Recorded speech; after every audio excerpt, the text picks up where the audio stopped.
ఇక స్మృతి మందాన ఖాతాలో మరో రికార్డు. భారత క్రీడాకారుల్లో మిథాలీ రాజ్ మాత్రమే మరి ఇలాంటి రికార్డు సాధించింది. ఆదివారం తిరువనంతపురంలో గ్రీన్ఫీల్డ్ స్టేడియంలో శ్రీలంకతో జరిగిన 4వ టీ20 మ్యాచ్లో స్మృతి మందాన రికార్డు అంటే 10,000 పరుగులు పూర్తి చేసింది. స్మృతి మందాన మామూలు విషయం కాదు. అంతకుముందు మిథాలీ రాజ్ మాత్రమే. మరి మనకు తెలుసు భారత మహిళా క్రికెట్లో మిథాలీ రాజ్ యొక్క ప్రస్థానం, అదేవిధంగా మరి స్మృతి మందాన యొక్క ఫ్యాన్ బేస్ ఏ విధంగా ఉంటుందో సపరేట్గా చెప్పనవసరం లేదు.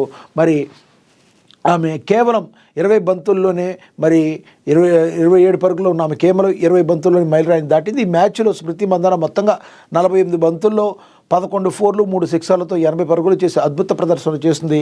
ఘనతతో Smriti Mandhana Mithali Raj New Zealand player Suzie Bates, England మాజీ కెప్టెన్ షార్లెట్ ఎడ్వర్డ్స్ సరసన చేరింది. మహిళల అంతర్జాతీయ క్రికెట్లో అత్యధిక పరుగులు చేసిన మిథాలీ రాజ్ 10,868 రికార్డును అధిగమించే అవకాశం స్మృతికి దక్కింది.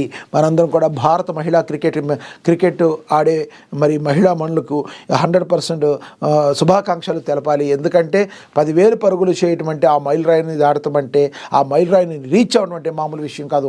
ఇప్పటికే మరి మిథాలీ రాజ్ మరి ఆ ఘనతని సాధించారు. మరి ఇప్పుడు అమరాపాలి కూడా మిథాలీ సరసన చేరి 10,000 పరుగులు మైల్ రాయి చేరినందుకు ఏఎన్ఎన్ న్యూస్ నుంచి కూడా అమరాపాలికి మనందరం